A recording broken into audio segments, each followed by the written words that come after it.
What up, Wizards? It's Dev from the place we like it of Magic, and we got Bloomburrow previews for you. Day 4 we're on, and they sure did drop a whole bunch of cards on us today, didn't they? Geez, like over 40 cards today. And honestly, I was tempted to cut a few of the worst ones from this video, but I've noticed a lot of you in the comments section of this preview season saying that, like, one of the things you really like about the channel is that we go over every single card. So we're going to try to keep that tradition alive today, but just in case you just wanted to see the good cards from today and you don't care about the chaff or whatever, then maybe you go to this timestamp, probably around the 18.5 to 20 minute mark. I wonder if I got that right. I guess we'll see once we get there. But yeah, those were the good cards to start. But in case you want to see all the cards, let's go ahead and start with them. Let's start the day off with Frilled Sparkshooter and Waterspout Warden here on your screen. Frilled Sparkshooter is 4 mana, 3 and a red for a 3/3 Lizard Archer with both Menace and Reach. It also enters with a +1/+1 counter on it if an opponent lost life this turn. So you might reach for this every now and again when you're building aggro in draft. You know, it's not the worst 4-drop in the world. Little potential 4/4 with 2 keyword abilities. There's stuff in this set that rewards things having counters on them. So there you go, I guess. There's a potential Lizards deck in Limited as well. So I don't know. There's a few things this could slot into. But to be honest, there aren't really a whole lot of frills here. So let's move on to Waterspout Warden over here. This is 3 mana, 2 and a blue for a 3/2 Frog Soldier. And when it attacks, if another creature entered the battlefield under your control this turn, Waterspout Warden gains flying until end of turn. Notice that it says entered the battlefield under your control. They didn't fix this template and just say entered under your control this turn. They could have done that. That's the most interesting thing about the card, though. I don't really love 3 mana 3/2s in Limited. Like, this trades with most 2-drops, which isn't where you normally want to be, but I guess it does fit the frog theme of, like, wanting creatures to come into play, and a lot of frogs bounce your own creatures to ensure this almost always has flying when it goes to attack. So, like, maybe it's better than I think it is, but probably not. It's not a very impressive card. But I think I'm done water spouting off at the mouth about this card, so we should probably move on to Light Shell Duo, as well as Waxwane Witness. 3 Ws. Nice. But anyway, Duo over here is 4 mana, 3 and a blue for a 3/4 Rat Otter with Prowess. And when it enters, Surveil 2. Pick a creature type, first of all. I guess it's cool for Limited that it's a rat and an otter. It's an otter with prowess, so that's one thing it does in Limited, but it actually meets at the crossroads of a bunch of different things you want to be doing in that environment, right? Surveil is good for both Forage and Threshold, so that's cool. We've already seen multiple cards with Flashback in this set, and I think there's more today. Might be wrong, but there's Flashback cards in this set, you know?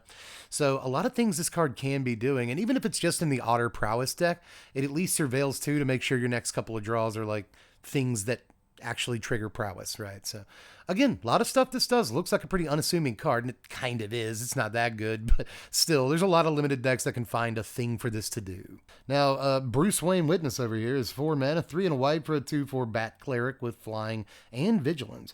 Whenever you gain or lose life during your turn, Waxwane Witness gets +1/+0 until end of turn. Is it like the worst a Johnny's Pride Mate ever? You know, it's like twice as much as a Pride Mate or a Voice of the Blessed or an Amalia. These creatures normally cost 2 mana if they're going to be good, but I guess this has flying and like baked in vigilance, which isn't the worst thing in the world. And I gotta say, you know, on a common in Limited, 4 mana 2/4 flying vigilance is kind of fine stats, like in and of itself. So I don't hate that, and like it definitely goes well in the Bat deck because it's trying to gain life most turns. And a lot of decks, or a lot of bats, I should say, that we've already seen in this set, have ways of, like, you know, gaining life basically every single turn. They're not just one-offs, you know? So this could reliably actually be a 4/4 flying vigilance. Like, you get a 1 mana discount on Sarah Angel if you're playing cards right.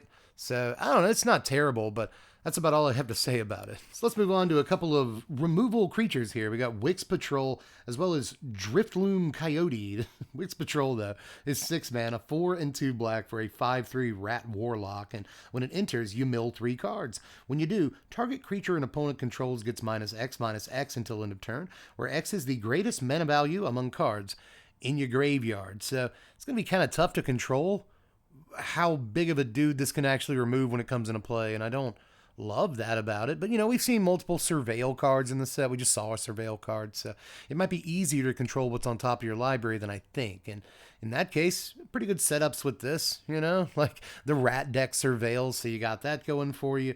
And I will say too that this helps out with like Forage and Threshold. So again, this card does a lot more than it looks like it does, but you know, it's 6 mana. That's so much mana, but when you get a 5-power dude that removes a guy, I think that's a pretty swingy play. You'll be okay with that. Now, Drift Gloom Coyote, I missed the G the first time when I read it. Drift Gloom Coyote is 5 mana, 3 and 2 white for a 3/4 elemental coyote, and when Coyote enters, exile target creature an opponent controls until Coyote leaves the battlefield. If that creature had power 2 or less, put a +1/+1 counter on Drift Gloom Coyote. Okay, so if it eats a baby, like if it eats an offspring, I wonder if YouTube's going to demonetize me for that. If it eats an offspring token, then suddenly it's a 4/5. So, it's not bad. Again, pretty swingy, right? Just like the last thing costs 6 mana, but like it's a pretty big creature that removes a guy. You could basically say the same thing about this, like pretty high cost, but also very swingy play. I do like saying coyote though. That's really fun. But let's move on to Mouse Trapper and Curious Forager. Now, Mouse Trapper is 3 mana. It's 2 and a white for a 3/2 mouse soldier with flash. It also has Valiant, so whenever it becomes the target of a spell or ability you control for the first time each turn, tap target creature an opponent controls. That's, kind of cute, and there's probably fun tricks in Limited where you flash this in before your opponent actually attacks. They declare combat, flash this guy in, tap a dude down, and you have a decent blocker for when they do tap their boys. So, I don't know. It's not terrible, but it kind of also is. I've already said that I don't love, 3 mana, 2 toughness creatures in Limited because they're just begging to be traded with, 1-drops in this set. You don't love that, right? So I'm not a huge fan, but I do like my tap a guy down creatures in the occasional white aggro deck in Limited. So I'm not saying it's terrible. I also have to give respect to a decent pun name. Don't think I don't see it, but up next is Curious Forager. This is 3 mana, 2 and a green for a 3/2 Squirrel Druid, and when it enters, you may forage. When you do, return target permanent card from your graveyard to your hand. So another 3 mana 3/2. It's like they're taunting me, but I guess if every 3 mana lower rarity card is a 3/2, what's the harm? You know what I mean? They all trade to 2-drops. What's the big deal? But in a world where most lower rarity cards are 3 mana 3/2s, the 3 mana 3/3 is king, against all the 2-drops. But anyway, enough theory aside. This is actually pretty decent if you can forage, because it's going to replace itself immediately with another relevant creatures. A decent enter the battlefield triggers are also kind of a priority in this set, especially in Limited, because there's already that we've seen multiple ways of blinking creatures or bouncing them back to your hand so you can replay them. It seems to be a pretty heavy theme in Simic especially. So pretty good card if you can get multiple forages off. And of course, it's a squirrel that forages, so, forage decks in Limited. Again, I like the design of the lower rarity cards that we're seeing at least today because they fit at the apex of, that's not the right word. They fit at the intersection of so many, different decks in Limited that these might not look super impressive right now, but you might find yourself drafting them more than you think. Next, though, a couple of removal spells for Limited. We got Polywallop and Take Out the Trash. Polywallop is 4 mana, 3 and a green for an insta. This costs 1 less to cast for each frog you control. Target creature you control deals damage equal to twice its power to target creature that you do not control. So 4 mana is so much for this, so it has to be in your frogs deck. I don't know, if you have a couple of frogs in play and this only costs 2 at instant speed, you're probably okay with that because, even if your largest frog isn't more than a 2/2, you're still doing 4 damage at instant speed, and that will kill something. That's a pretty good removal in green if you can actually turn it on. And I think it should be easy enough to do that, but the actual decks that can play this are so narrow that I can't really recommend it, but there will be decks that play this to great effect, so just keep it in mind. But Take Out the Trash is up next. This is 2 mana for my favorite name for a card in the set. Also, not my favorite art, but this guy is enjoying himself. This is 2 mana, 1 and a red for an instant. Take Out the Trash deals 3 damage to target creature or planeswalker. If you control a raccoon, you may discard a card. If you do, draw a card. Why do you have to control a raccoon, man? Why can't this just be a good Magic card? It already is. It's a fine Magic card because no matter what, it's an instant speed removal spell that can't go face but can hit everything else. And sure, you'll play this in Limited. It's actually a very good removal spell there. You'll play just about every copy you can get, I imagine. But having to control a raccoon is so lame, dude. I just want to be able to do this. And it'd be a good Magic card. Is that too much to ask? But up next, we got to look at Starlit Soothsayer and Ottersport, which I actually kind of like, but let's look at Soothsayer first. Not to say that I hate this card. It's fine. It's 3 mana, 2 and a black for a 2/2 back cleric with flying. At the beginning of your end step, If you gained or lost life this turn, Surveil 1. That's pretty good. Again, there's Threshold in this set, there's Forage in this set, there's plenty of like life gain enablers in this set, and lots of bats that want you to have either gained or lost life. Helps fix your draws, if nothing else. I mean, altogether, it's a solid creature, considering it's a Windrake with upside, and Windrakes with upside tend to be at least somewhat playable limited creatures, and, when they fix your draws, they're, get you closer to your bombs that you actually want to draw in limited. That's probably a playable Magic card, yes. But Otter Sports is up next. This is, not Water Sports. Otter Sports. It's a pun. 2 mana, 1 and a blue for a sorcery. Create a 1/1 blue and red otter creature token with prowess. If the spell was cast from somewhere other than your hand, put a +1/+1 counter on that creature. This also has flashback for 3 and a blue. Told you there were flashback cards in the set. We've already seen a couple, but here's another. I actually like this more than I should. I don't love that it's sorcery speed. Let's get that out of the way. I feel like that's just something I have to say no matter what. They could print 1 mana, destroy target creature, draw a card. Now it'd still have to be. I don't love that it's sorcery. So, it's just kind of a YouTuber's curse when you're reviewing these cards. But yeah, let's get that out of the way. But still, a 1 mana prowess guy for 2 mana. It's not great. It's not great. It's not the best thing in the world, but I do want to point out that there are, every now and again, decks that want to play a ton of instants and sorceries. They want to play almost exclusively instants and sorceries, but somewhere in there, they got to find room for creatures. So it often helps if cards like this exist to some extent so that certain decks can play creatures without actually having to play creatures. So I don't know, it's good in that capacity, and I do kind of like the flashback. This is a card that gets you 2 prowess guys, and again, in limited, that seems okay, especially considering this triggers prowess for all your otters. So again, plenty of uses for this. But my absolute favorite thing about this card is that the guy is obviously playing Blitzball. And I fully support that, but we do have to move on here to Long River Lurker, as well as Persistent Marsh Stalker. But LRL over here, old R.L. Stein, is 3 mana, 2 and a blue for a 2/3 frog scout with Ward 1. Other frogs you control also have Ward 1. That could have just been frogs you control have Ward 1, but whatever. When Long River Lurker enters, target creature you control can't be blocked this turn. Whenever that creature deals combat damage this turn, you may exile it. If you do, return it to the battlefield under its owner's control. This is actually a pretty slick card when you think about it. This is just another thing that blinks creatures in this set. This is like the 4th thing we've seen, I feel like. So getting a lot of them, and most of them are frogs. And, a lot of good enter the battlefield triggers on frogs, so that's pretty sweet too. Just altogether, though, I like this ETB.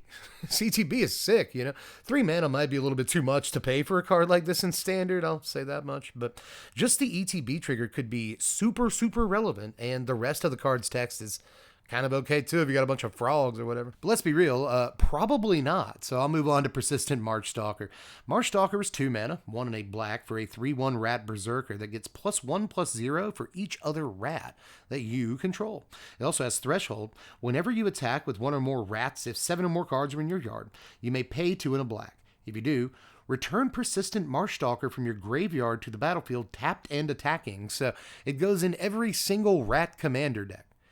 Rat commander decks are looking good. Actually, in Standard, this isn't good.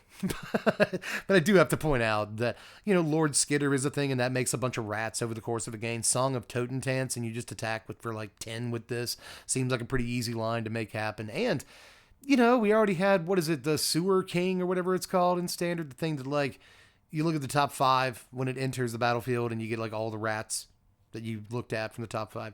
And that card is looking great with the release of this set, man. So I could see this realistically being a 7/1 fairly easily, in your rats deck. So if you are building rats, this is your 2-drop every single day of the week in Standard. But I don't think rats will be good, so I'm fairly certain it's a moot point, and I'm pretty sad about that. But my point is, this dude is actually pretty slick. I don't love that he stays at 1 toughness forever, but that's fine.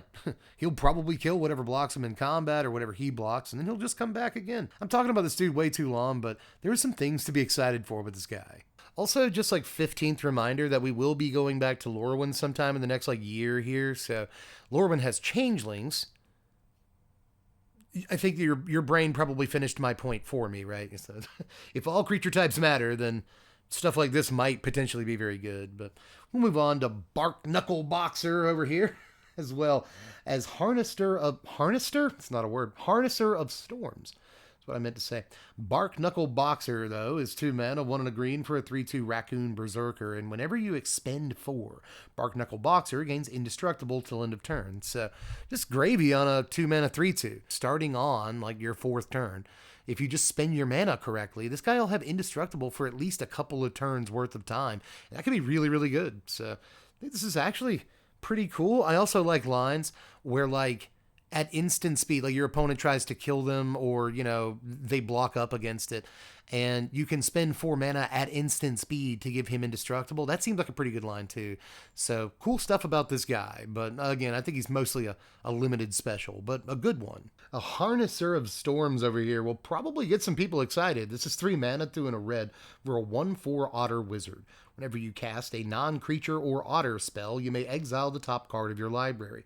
Till end of turn, you may play that card. This ability triggers only once each turn. Womp womp. You know, in limited otter decks, this is going to be fine because it's just going to be like a free card more or less every single turn if you get to untap with it. And those decks definitely want that. I also love the sort of, you know, text on this card because usually you want a card like this in your, you know, spell slinging deck. But again, you come down to the problem of I have to have a certain amount of dedicated slots for creatures that can attack and benefit from my pump spells and whatever in my deck. But I also have I have to have lots of things to trigger like prowess effects in my deck. So you have to walk this line between creatures and, you know, non-creature spells. And this doesn't need you to do that. If the only spells in your deck are instants, sorceries, and otters, this triggers off of everything you cast in the whole game. And I kind of wish we saw more stuff like along these lines for spell slinging decks. So it is a good card, but I think again, it's mostly relegated to the limited environment, but it will be a pretty solid card in otter decks there. Now we're getting close to the really good stuff today, and honestly the card quality has taken a rise in the last couple of cards, and it'll continue to do that as we look at Huskburster Swarm. That's actually really hard to say, guys. And Moonstone Harbinger, but Huskburster. Why can't I do it? Huskburster Swarm over here is 8 mana, 7 and a black for a 6/6 elemental insect, and it costs 1 less to cast for each creature card you own that's in exile, and also that's in your graveyard. It also, there's more, it has Menace and Death Touch, so a potential 1 mana 6/6 Menace Death Touch, everybody. They're just trying to get Gurmag Angler to pop off again. And I'm not sure if this is as good as Gurmag Angler, but I don't know. Again, I tend to really like stuff like this more than I should, but I also really like decks that just chuck stuff into their yard. But now, again, you have the added security of if the stuff gets exiled, that's fine too. I just really like stuff like this. But that said, I got to move on to Moonstone Harbinger. I've been harvesting Moonstone for months now. I play a lot of Moonstone Island. It's a very, very good game. So I don't know. When I saw this, I was like, potential tie-in, but don't do that. Anyway, because no one watching this video even knows what Moonstone Island is. But anyway, this is 3 mana, 2 and a black for a 1/3 Bat Warrior with flying and Death Touch. Whenever you gain or lose life during your turn, bats you control get +1/+0 and gain Death Touch till end of turn. But this ability triggers only once each turn, and I'm still kind of okay with that, I think. You know, this is a 3 mana, 1/3 flying Death Touch, and in limited, that's almost playable in and of itself. It's effectively an anthem effect for all of your bats at uncommon that also gives them Death Touch, which is certainly not nothing, is awesome, even if it only triggers once each turn. I do like this card, despite how, you know, obviously narrow it is. Even if it's not actively doing something in your Bats Matter deck, it's still just about impossible to attack into. Hello, we're back again. I had to sit back on the couch a little bit. My back hurts, not sure why, but either way, we have made it to the good, quotation marks, commons and uncommons of the day. Was I correct, by the way, about the timestamp? I'm not sure that I was. How professional of a YouTuber I am. I feel like with the time I took, we're probably at about the 22 or 3 minute mark, but I guess we'll see once I actually edit the video. But anyway, that's enough of that. Enough speculation on how good or bad I am at my job in time management. Let's look at good cards. I keep having to cut a look at the camera. Good cards from day.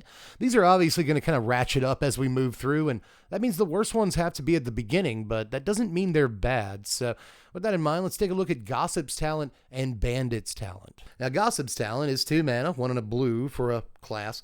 Whenever a creature you control enters, surveil 1. You can pay 2 mana, 1 and a blue, and whenever you attack, target attacking creature with power 3 or less can't be blocked this turn. You can also pump 4 mana into this, 3 and a blue for level 3.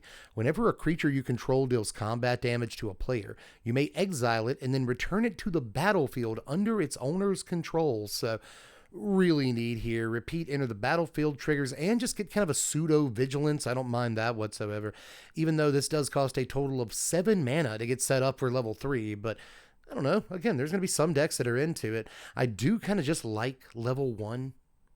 You know, it's not the best thing in the world, but a good little, ETB cookie here whenever you get a creature, and again, sets up a few different things, not just in limited, but in standard for that matter. But I think that this is worth pumping a couple of extra mana into and making sure that an important attacker can get in every turn, without having to worry about it dying or something. So there's some pretty good value on this just in the first couple of levels, and I wouldn't necessarily bar it from seeing standard play, but exactly the right kind of deck has to come along, and I'm just not sure that we have it right now. But Bandit's Talent I am very excited about. This is 2 mana, 1 and a black for a class. When it enters, each opponent discards 2 cards unless they discard a non-land card. For level 2, you just have to pay a single black mana. At the beginning of each opponent's upkeep, if that player has 1 or fewer cards in hand, they lose 2 life. Now, for 4 mana, you can get to level 3, 3 and a black. At the beginning of your draw step, draw an additional card for each opponent who has 1 or fewer cards in hand. First of all, the each opponent on that level 3 did not escape me. That's pretty cool for Commander, but I actually think in Standard, this has a very real chance, man. Like, 2 mana for target opponent chooses and discard a card is not good. It's not great, but it has to be a non-land or else they discard 2 lands. And like most people don't want to discard 2 lands on turn 2 of the game. And if they do discard 2 lands on turn 2 of the game, I think you're winning that game. Most of the time, people are going to discard a non-land card. So they can't just choose and discard a land that they feel like they don't need. Having to make them discard non-land is actually really, really relevant. Now, the cool thing about this is that level 2 is like a rack effect. It's kind of a rack effect, and it costs you a total of 3 mana to make that happen. And that's awesome, dude. Like, discard might actually be somewhat on the menu, which I'm obviously like pretty jacked about. I like discard. I know that a lot of people don't like discard, and I don't like playing against discard myself, but we've had this massive lack of discard payoffs, right, for a good long time. I have a feeling that this is maybe one of the best cards of the day, maybe not in the set, but of the day. I could definitely see this seeing play, especially considering we're already playing Deep Cavern Bat in the 2-drop slot in black decks and standards. So if you don't draw Deep Cavern Bat, you draw this instead. Your opponent's getting rid of something on turn 2 of the game, and that's sweet. And along with Deep Cavern Bat and Liliana of the Veil and like all these other amazing discard outlets we have right now, we have plenty of ways of stripping opponent of their cards right now, and this kind of payoff could be very, very cool alongside all the cards I've already mentioned and like Aquazats. So I feel like there is a deck coming together here, and this is a big part of it. Now, up next, special spotlight on a creature that I don't think a lot of people are going to think is great, but I've learned multiple times over 30 years of playing Magic that you kind of have to take dudes like this seriously. Let's look at Daring Wave Rider. 6 mana, 4 and 2 blue for a 4/4 Otter Wizard. But when it enters, you may cast target instant or sorcery card with mana value 4 or less from your graveyard without paying its mana cost. If that spell would be put into your graveyard, exile it instead. So this is not like Torrential Gearhulk or anything. I'm not saying that, but a free spell when it enters the battlefield, man. And yeah, there's like 4 mana or less, but who cares? 4 mana is a lot. So a free spell, and you can blink this guy. It's not if you cast it. This is just a straight up enters the battlefield trigger. So especially in limited, where 6 mana is not as painful to be paying for cards, I think that like you actually might have something brewing right here with, not only the Otters deck, but just any blue deck that wants to fit this card, has plenty of ways of blinking it or bouncing it back to their hand. And sure, it'll take your entire turn, multiple turns in a row, to bounce this guy and recast him. But I think especially late in the game, that might be your absolute best choice, way to spend your mana or whatever over a turn. So yeah, pretty mana intensive dude right here. But once you start blinking him and doing tricks with him and stuff, it can get out of hand pretty quickly. So again, you got to take dudes like this seriously. Decent reanimation target too. Depending on your reanimation spell, you reanimate this guy, he comes into play, and then you recast the reanimation spell on something else. Again, there are plenty of tricks once you actually sit down with a pen and paper and start coming up with ideas for guys like this. He's not Snapcaster Mage or anything, but free is free, man. I like the dude. But next we are looking at some undeniably pretty decent Magic cards in Nettle Guard and Paw Patch formation. Now, Nettle Guard is 2 mana, 1 and a white for a 3/1 mouse soldier with Valiant. Whenever it becomes a target of a spell or ability you control for the first time each turn, it gets +0/+2 until EOT. But you can also pay 1 and sack it to destroy target artifact or enchantment. Now, we're losing the 2 mana 3/1 in white that has flash and does literally this last line of text. And people really, really like that card, like a lot. And I think that this is just worse in most cases because it doesn't have flash. I think flash really made that card sizzle, but this is still a decent Magic card. This will always be a decent Magic card every time they print it, almost no matter what form it comes in. So it's worth pointing out, but I think the better card is probably Paw Patch formation, right? This is 2 mana, 1 and a green for an instant. Choose 1. Destroy target creature with flying, destroy target enchantment, or draw a card and create a food token. Wow. So those are 3 really, really good modes, man. You can either cast Plummet, or you can cast half of a Naturalize, or if you don't have a flying creature or an enchantment to target, you can effectively just cycle this and create a food.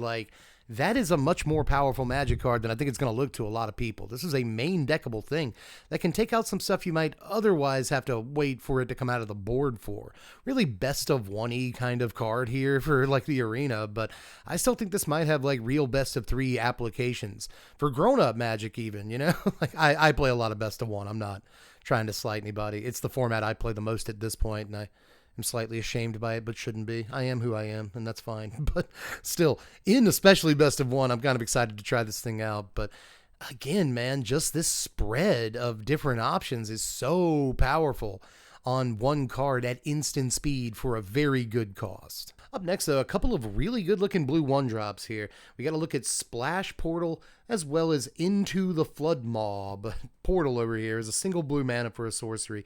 Exile target creature you control, then return it to the battlefield under its owner's control.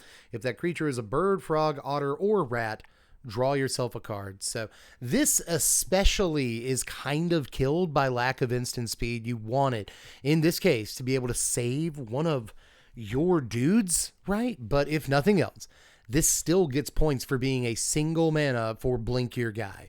And that is going to be at a massive premium in this set, especially in limited, where this draws a card for, 4 out of the 10 creature types that are in this set.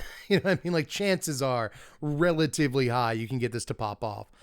Because, most of the blue creature, if you're playing islands in your deck, you have something to target with this and draw a card. So yeah, man, repeat enter the battlefield triggers for a single blue and draw a card. I don't care if it's sorcery speed in this case. I think this might be standard playable in the odd pile or 2. Now, Into the Flood Mob over here is a single blue mana for an instant in which you gift a tapped fish if you want to. Return target creature an opponent controls to its owner's hand. If the gift was promised, instead return target non-land permanent an opponent controls to its owner's hand. Unsummon. Just unsummon with upside. And I need to let you know that that's incredible. That is very extremely good. This is kind of one of the best cards of the day.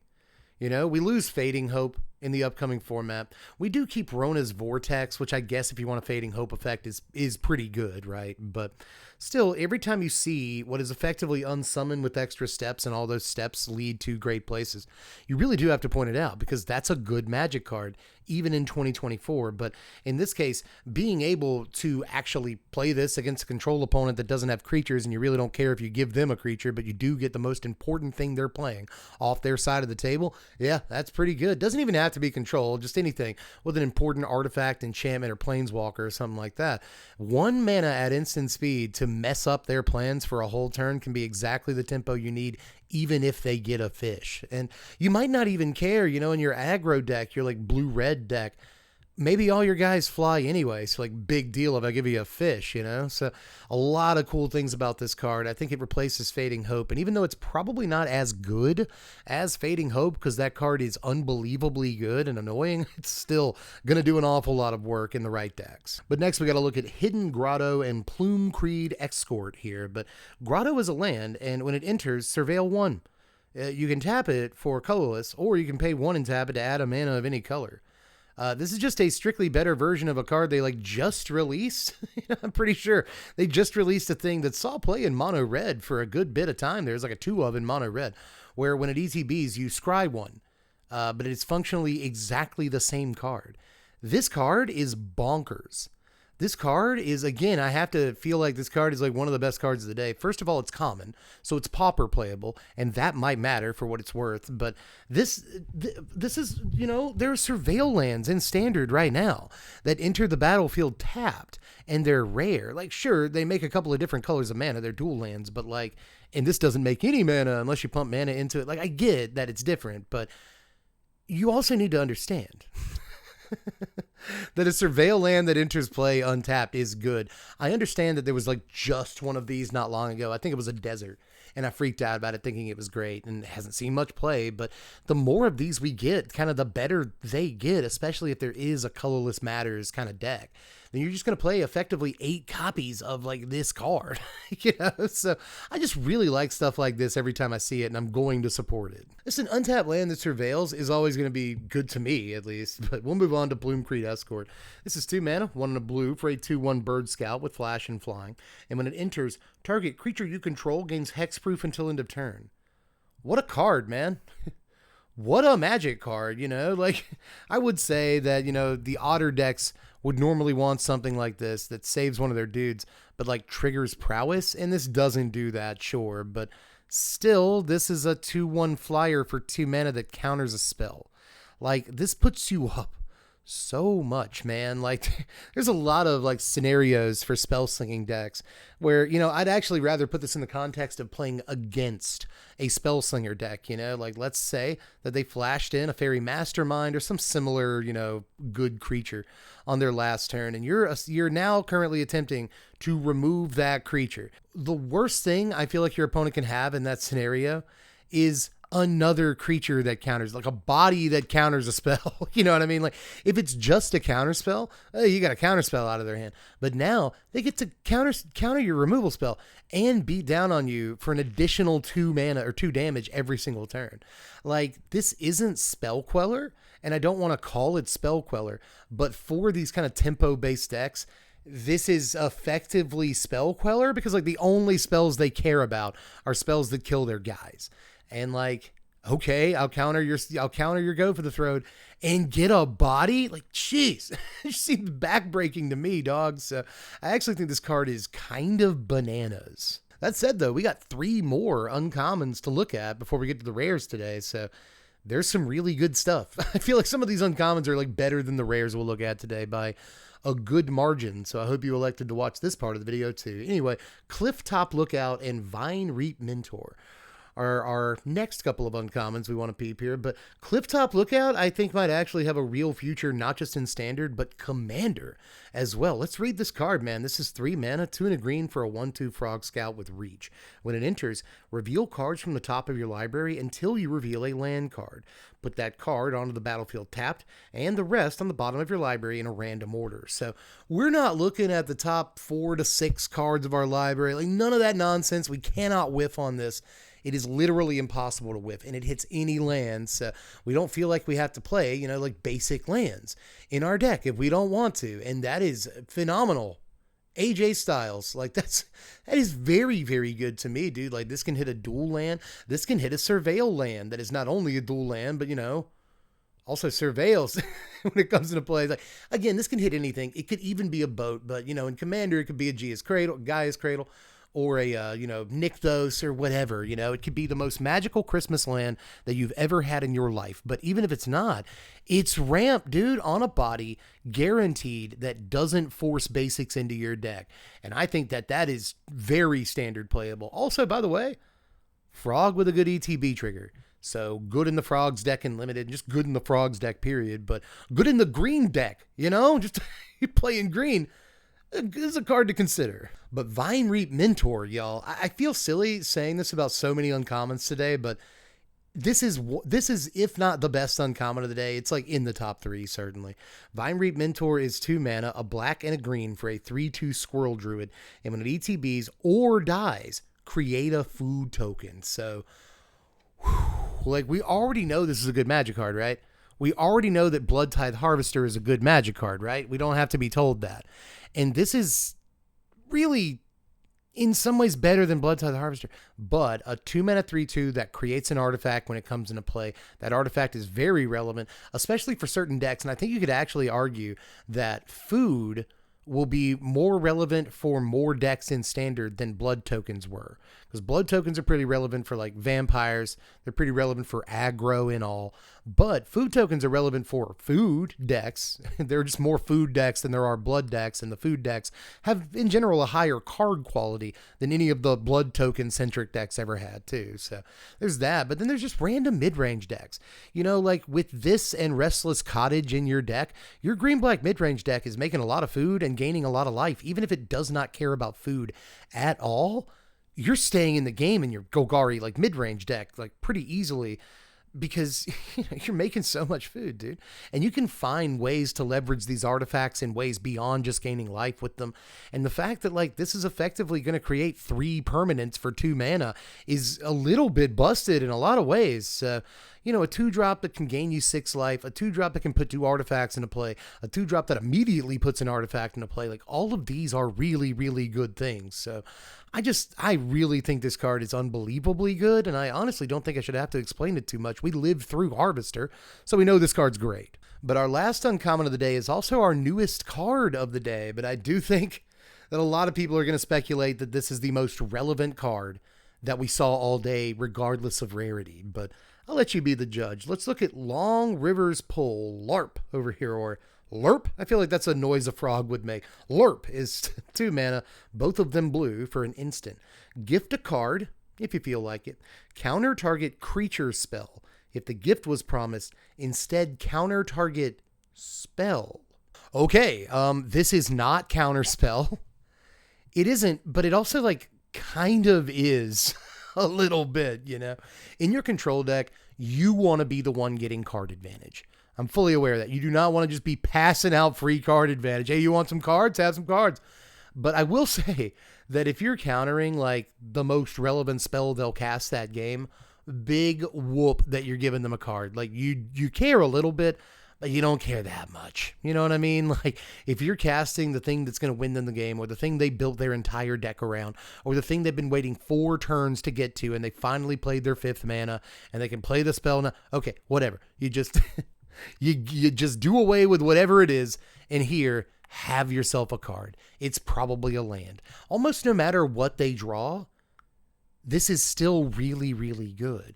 Consider this a bit like a Remand. A Remand draws you a card, right? There's that. And so it's not like Remand in that way. It draws your opponent a card. But one of the best things about Remand is that it counters that spell right now, this turn. Because what turn of the game certain actions happen on is one of the most important things in 60-card competitive constructed Magic. And it's even becoming more and more true about Commander every single day. Turns matter. I was once told by one of the best Magic players I've ever met that Magic is a game of turns. So even if all you're doing is delaying their best spell by a single turn, that gives you not only an extra turn with the breathing room to win the game, if that's what you want to do, but also plan for what they'll be doing, right? With Remand, you knew the next spell they were going to cast is still this unbelievably good spell that you had to counter this turn. But that extra turn of breathing space and of knowing what they were going to do next turn for a fact, having that crucial information was a big part of that card. This, in that way, is even better because maybe you don't know what they have in their hand, but you know it's probably not the thing they were going to cast that was going to kill you. So, I could talk about this card all day, and I might even should, because I think it's a very relevant card that a lot of people are going to be talking about all day. But all I'm going to say is that I don't think you play 4 copies of this card in your deck. I think control decks probably want 3 to 4 No More Lies, 4 copies of 3 Steps Ahead, and probably 2 copies of this hard counter, right? So again, I don't think it's a play set, but I do think the card absolutely sees day 1 play in Standard. It is very good. But hey everybody, I'm back for a second. I periodically show my face to break up the video. I think it works, but now we're going to look at some cards that I kind of don't have to freak out about as much as some of the last couple of uncommons we just looked at, because we're into the rares and mythics, and although there were a couple today that I think are really, really like undeniably very good Magic cards, there were a couple that, again, I feel like will aid to bring the mood down slightly, and maybe that's what we want. So with that in mind, take a look at some rares from today. Let's look first at Whiskervale. That's right, Whiskervale Forerunner here. This is 4 mana, 3 and a white for a 3/4 mouse bard with Valiant. So whenever it Valiance, look at the top 5 cards of your library. You may reveal a creature card with mana value 3 or less from among them. You may put it onto the battlefield if it's your turn. If you don't put it onto the battlefield, put it into your hand. Put the rest on the bottom of your library in a random order. So they kind of chickened out on this one. I do kind of wish that it could put stuff into play during your opponent's turn, and I honestly don't think it would be that busted in competitive Magic, at least in Standard or whatever. You could do some tricks with it, but the fact that this is a 4 mana 3/4 that you have to like wait to untap with and then say go for it to actually do the busted stuff is probably enough of a check. So the fact that they diluted it even further than that use case, I think makes it not amazing. But obviously, I shouldn't have to point out that like if this does pop off and you can just throw a thing into play, like that's pretty good. I'm not going to call the card bad. I think it's mostly rare for limited purposes though. Next, let's look at the final season. It's Season of Gathering, appropriately enough. We know a little bit about that. It's 6 mana, 4 and 2 green for a sorcery. Choose up to 5 paws worth of modes. You know how this works. You can choose the same mode more than once. Pay a single paw to put a +1/+1 counter on a creature you control. That creature gains vigilance and trample until end of turn. You can pay 2 paws and choose target artifact or enchantment. Choose artifact or enchantment. Destroy all permanents of the chosen type. You can also pay 3 paws and draw cards equal to the greatest power among creatures you control. Now, I do like that you can pay like 2 paws for the first mode and then pay 3 paws for the third mode, and you're guaranteed to draw at least 3 cards. So make a creature larger and draw 3 for 6 mana, right? Sorcery speed, it's not great, but at least it's a mode that I think you might use from time to time. I think the best use case for this is 6 mana, blow up all the artifacts and enchantments, and also get a +1/+1 counter on a guy. Like if you feel like it, but drawing cards is always sweet. And honestly, the overrun mode on this is okay too. 6 mana for 5 +1/+1 counters, and all those dudes gain vigilance and trample. Like that will win you a game of limited and maybe even a game of commander from time to time, or at least take one person out of the game. So I don't know. It's a pretty interesting Magic card, but I do think 6 mana at sorcery speed doesn't necessarily kill like all of these, or at least all the ones that are 6 mana, but it probably does kind of really severely kneecap this one. I don't see it really seeing Standard play, but there's obviously some apps for it in Commander.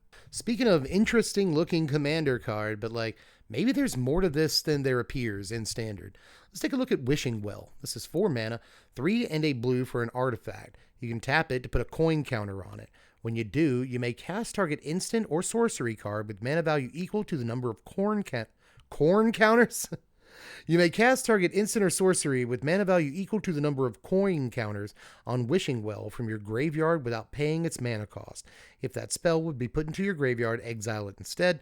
Activate only as a sorcery.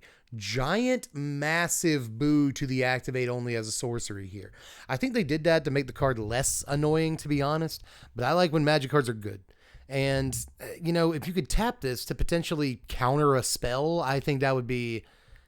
And you know how I feel about counterspells. If you've been watching the channel for a while, I don't typically love counterspells as a thing that exists in the game in the first place. But I still kind of think that the only thing that would make this card good, in air quotes, is if it could counter spells at instant speed. But it doesn't do that. And that's probably exactly why it doesn't do that. It's because that would be annoying and a little too good. But as it is, it can cast a one drop spell, then a 2-drop spell, then a 3-drop spell, and I'm pretty sure your opponent has killed you by the time it gets to that 3-drop spell it can cast. I just really don't have a whole lot of faith in stuff like this, but I do still have to acknowledge that cards like this can be good given the exact right conditions, but I think those conditions are a little too esoteric to exist currently. So next, let's look at Wick the World Mind. A lot of people are like freaking out about this guy today. And I guess that just proves that most people play Commander, right? This is 4 mana, 3 and a black for a 2/4 legendary rat warlock. Whenever Wick or another rat you control enters, create a 1/1 black snail creature token if you don't control a snail. Otherwise, put a +1/+1 counter on a snail you control. You can also just pay Grixis. You can pay a black, a red, and a blue and sack a snail to have Wick deal damage equal to the sacrificed creature's power to each opponent. Then draw cards equal to the sacrificed creature's power. So I can see why people are like really excited about this. There's not a whole lot of rats that care about snails. You know what I'm saying? Like, there's that. But mostly I think this is a changeling card. Already works with all the changelings that have ever been printed in Commander. So fun changeling Commander, right? But again, we'll get changelings in Standard, like while this card is in Standard. So there's something else you can do with it. If you play a changeling, it's a rat and a snail. Like, you can put the counter on it. I think that's kind of neat. So, and once you have like a huge changeling, you can sack it and just like start murking people like right then and there, which I think is great. But I'm not sure that like any of that is actually Standard playable, but this is one of those cards that does not have to be Standard playable in order to get people like talking about it. So I think this is definitely like a very brewable Commander that goes beyond just throwing a bunch of changelings in your deck or a bunch of snails in your deck or a bunch of rats in your deck. There's probably a lot of different ways to build this, and I can't wait to see what people come up with, and I get why you're excited. But now we will move on to the card from today that I am most worried that I am wrong about in my assessment, but we're going to look at Helga Skittish Seer here. This is Bant colors, a green, a white, and a blue for a 1/3 legendary frog druid. Whenever you cast a creature spell with mana value 4 or greater, you draw a card, you gain a life, and you put a +1/+1 counter on Helga. You can tap Helga to add X mana of any one color, where X is Helga's power. Spend this mana only to cast creature spells with mana value 4 or greater, or creature spells with X in their mana costs. Now, I've heard a lot of people talking this card up today, but I think Helga's a little patacky, to be honest, man. Like, this is a 3-mana creature that is kind of difficult to cast and also dies to cut down in Standard. Why is it? I just don't know, man. Like, a lot of people are comparing this to Up the Beanstalk on a body, but it costs 50% more mana than Up the Beanstalk and also dies to way more stuff. And I don't know, dude, like, once you get one +1/+1 counter on it, it doesn't die to cut down anymore, but I'm pretty sure your opponent still has all the time in the world that they need to kill this thing, so I don't know. If it draws you more than, if it draws you any cards, I think it's pretty good. That triggered ability is obviously very good, and note that it doesn't only trigger once per turn. So that's cool. In case you can spend 8 mana or more on a turn, in a turn on creatures, then you can draw extra cards, and I think that's cool. And it's not too hard, by the way, to cast multiple 4-mana spells in a turn, because, you'll cast a 4-mana spell, and that seems like that's most of your mana, but then Helga will get a counter, and you can tap her for 2 mana. So you really only have to have 6 mana when you get the turn started in order to draw 2 cards off of Helga and then make her like a 3/5 that turn. So there are good things you can do with this, and it can snowball very quickly, much like a card like Rafine. Rafine is leaving the format. It was one of the best cards in the format, arguably the best card in Standard for the last 2.5 years. And it dies to cut down. still saw all the play in the world. So like, again, maybe I'm wrong in like not being that excited about this. If there is one thing I'm excited about with this card, it's that Bant might finally have a chance. You know, I just feel like Bant hasn't been a deck for years and years now. And this is a very, very good like key creature for a Bant mid-range deck to end up playing. And note that Bant still has access to up the Beanstalk on turn 2. So locking in Beanstalk on 2, Helga on 3 is a pretty good way to get a game of mid-range Magic started. So there are a lot of things I like about this card, but the fragility is absolutely not one of them. And I think that swamps are going to be so prevalent in the new standard based on what information we have that you are kind of begging to get this card killed. But that said, then they don't have a go for the throat or a cut down for your 4, 5, 6 drop, whatever it is. So, you know, that could matter. But we've already had a card, Gwenna, in standard for a couple of years now.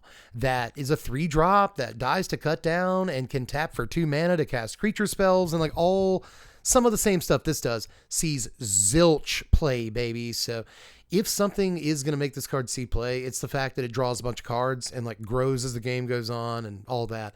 That is the best part of the card.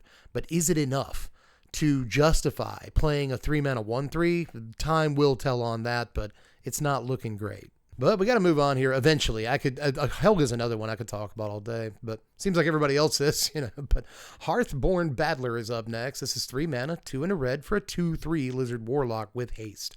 Whenever a player casts their second spell each turn, Battler deals 2 damage to target opponent. I do wish this was each opponent, but this is still pretty okay, but I worry that it's just pretty okay. The last 3 mana 2/3 that really saw play that I can remember in mono red was Reckless Stormseeker, which we are losing, but no one has played that card in mono red in a good long time. So I don't know about 3 mana 2/3s, but it does have the haste, and it's pretty easy to proc this the turn you play it. Like if you play this on turn 4 into a Shock or Monstrous Rage, it does have haste, then suddenly it's dealing a lot of damage. Like, that's 7 damage, right? If you Monstrous Rage it gets through for all that damage, and you cast Shock. That's, 5, 7, 8, 9. That's 9 damage. That's okay. But, you know, that is not necessarily a Christmas landline, but it ain't going to happen, like, all the time. So, yeah, I don't know why I'm just counting Shock. It is 7 damage. 5, 6, 8. It is 7 damage. Sorry. But yeah, it's still not a halfway bad creature, and I do like these like whenever a player casts their second spell thing. So pretty cool. Also note, I want one more thing before I get off this card. Note the way it's worded. Whenever any player casts their second spell each turn, Hearthborn deals 2 damage to target opponent. So if you play 2 spells in a turn, 2 damage to them. If they play 2 spells in a turn, 2 damage to them. And that could actually add up very fast and kind of make up for this thing's kind of poor stats for its mana cost. Now we're rounding the corner and getting into the top 3 cards of the day. So let's look at Dark Star Augur next. A lot of people jaw-jacking about this dude, and I can see why. You know, it seems okay. He's 3 mana, 2 and a black for a 2/3 Bat Warlock with Offspring Black. You can. He also has flying. I should say that. At the beginning of your upkeep, reveal the top card of your library and put that card into your hand. You lose life equal to its mana value. So Bat Bob. It's a Dark Confidant, but also it isn't a Dark Confidant. It's like a Phyrexian Arena in a way. There's a lot of cards that have done something similar to this over the course of Magic history, but we basically always just compare cards like this to Dark Confidant. I think this is a pretty good version of it. You know, it does punish you a lot if you offspring it, but being able to draw effectively 3 cards a turn is awesome. So good. And if like 2 of the cards you draw in a turn are lands, then you don't really feel that much pain from having actually used the offspring mode on this. So if you do offspring it, that's 3 in the air on 2 bodies. Even if your opponent kills one of those guys, you still get to continue to draw cards every turn, and that's good. If you've curved your deck correctly, you're never going to be taking too much life loss from any one card anyway. So the card is probably pretty good. You know, it's another 3 mana 2/3, but at least this one flies, is more likely to get through for combat damage, and can actually put more power toughness onto the table through this sort of kicker ability that it has. So there's an awful lot to like about this, man. There's a good number of like good black 3-drops in the upcoming format, especially things like Liliana, Preacher of the Schism, and even more. We talked about Lord Skitter earlier in the video, so we were at no shortage of good black 3-drops, but I think that this is like pretty far up the list in terms of choices you want to make for that slot. But again, I got to point out the fact that it's a 3-mana card that dies to cut down is a very real thing. So if anything keeps it from seeing play, it might be that. But altogether, this is a pretty ridiculous Magic card that is probably destined to see like some amount of Commander play no matter what. But next, let's look at Starfall Invocation. This is 5 mana, 3 and 2 white for a sorcery in which you can gift a card. Destroy all creatures. If the gift was promised, return a creature card put into your graveyard this way to the battlefield under your control. That's not abusable at all. Like, first of all, a few things I want to point out. This is 5 mana, destroy all creatures, which we already have a card better than that in Standard, but you don't, again, I feel like I have to point this out with all the gift cards. You don't have to gift the card. And if you don't gift the card, it's just an unconditional sweeper, which is still a good Magic card, dog. That's very good. But this repeats enter the battlefield triggers too, which I want to point out. And honestly, just like not necessarily being a one-sided wrath, but being able to save your best guy from the wrath is a super good mode, but you have to make sure that you give your opponent a card for that. And I don't think you're going to mind a lot of the time if you have a good enough thing to get back with this. Last thing I'll say though, well, actually I got 2 more things to say, but I do want to point out that it's interesting that the Sunfall, if the sun falls, you exile all the creatures. Stars falling, on the other hand, which stars are also suns, so they're just farther away. Anyway, they're the same things. The sun is a star, suns are stars. So, but when the stars fall, it just destroys all creatures. So interesting to point out. But the important thing to point out about this card is that it is unbelievably abusable with any creature that enters the battlefield and returns an instant or sorcery from your graveyard to your hand. We've seen plenty of these, like an archivist or whatever you want to call these. There are plenty of creatures, even in Standard, that effectively do this. Just enter the battlefield, you get to go through your graveyard and put an instant or sorcery back into your hand, kid. So what you effectively have in that case is a forever sweeper. So that seems good, and that's only one of the ways this card can be abused. There are plenty, but that's kind of the scariest.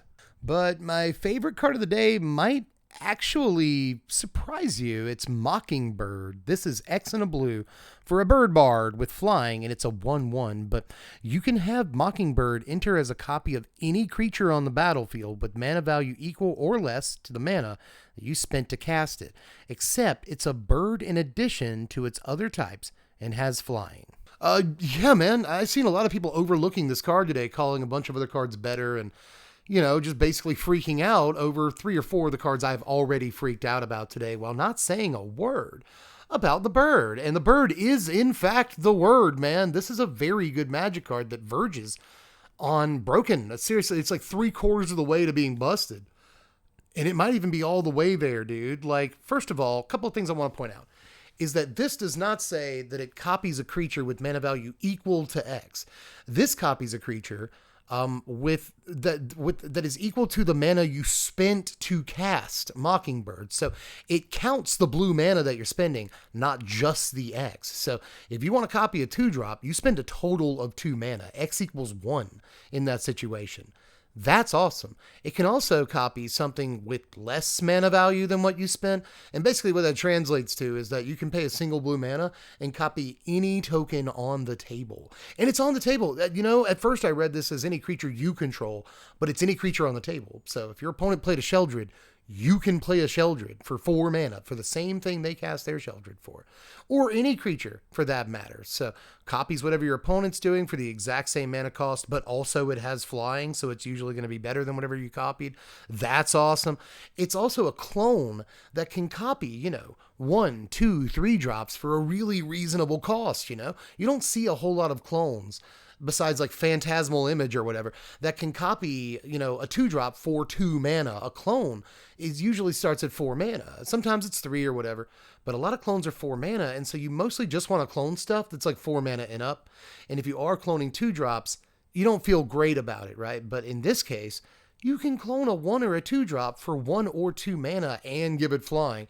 And I think that makes this like massive difference. So I think this card is actually very, very good. I really think that it is, man. And it's going to be hard to convince me otherwise. Even little stuff like, okay, you know, Deep Cavern Bat on turn 2 and Deep Cavern Bat on turn 3 because of this guy, you know, like that's okay in and of itself. I just think that this is crazy, and I'm gonna be looking for stuff to do with it. Just don't mock my words, mark my words. Mockingbird's gonna be an important card somewhere. I'm almost sure of it, but I actually just did a reload on Mythic Spoiler, and for the first time this season, the reload rendered new cards. There's just one, and I've actually never read it before. So let's read this together. For the first time, this is For the Common Good. X, X, and a green for a sorcery. Create X tokens that are copies of target token you control. Okay. Then, tokens you control gain indestructible until your next turn. You also gain 1 life for each token you control. So, first of all, for a single green mana, tokens you control gain indestructible, and you gain a life for each token you control, which is kind of good in and of itself. But, you know, it costs 3 mana to create 1 copy of a token. It creates 5 mana to create 2 tokens, 7 mana to create 3 tokens, and like those are all modes you might actually use. Note too that it doesn't have to create token copies of creatures, just any tokens you control. So if you've used shenanigans to create token copies of like artifacts or enchantments or something like that, then you can create a bunch of copies of those. So this seems like a shenanigans-y kind of card to me. And that mostly makes it read as a commander card, but you never know with stuff like this. That is it for today's spoilers, everybody. Let me know how you felt about everything, because again, we got to see a buttload of cards. There's 40 plus cards by the end of the day, so a lot to go through. My voice is almost shot at this point through all these last few days. Hopefully I get to take a day or 2 off from spoiler season this weekend, but still, I've had a great time so far, and it's not over yet. A few more days of spoiler season remain, and of course, speaking of my voice, next Thursday I think we're going to be reviewing every single card in the entire set and speed running that content over on Twitch, so get ready for that. But in any case, we've had a good spoiler season so far. Set's looking good right now at close to about the halfway point or slightly more even. Let me know how you feel about everything. I think the set's looking good, and my fears are assuaged. You know, I was worried that this would just be a cute animal set where creature type matters and that's all that matters and none of the cards are good, but they've been doing a good job of giving everybody what they want. You know, the people that want cute animals and, you know, theme decks and otters and all that, and oh, I get to play a raccoons deck. They've been servicing those people really well, while also giving us plenty of very powerful cards to mess around with too, and I like that. But maybe that's not your opinion. Let me know down there in the comments, and let me know how you felt about all these cards.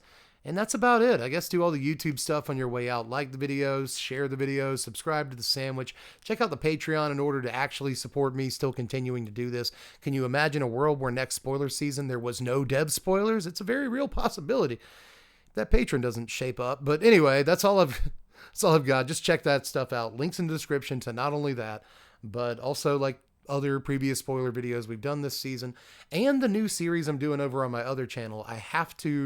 I got to talk about it, I'm sorry, where I rate 10 random Magic cards every single day. And that's been a lot of fun, to be honest. It's a loose time. I enjoy it, but check that out. Links in the description to a bevy of things. I'm talking fast because I want to end the video. Don't worry, I'm trying to get us all out of here. I love you very much.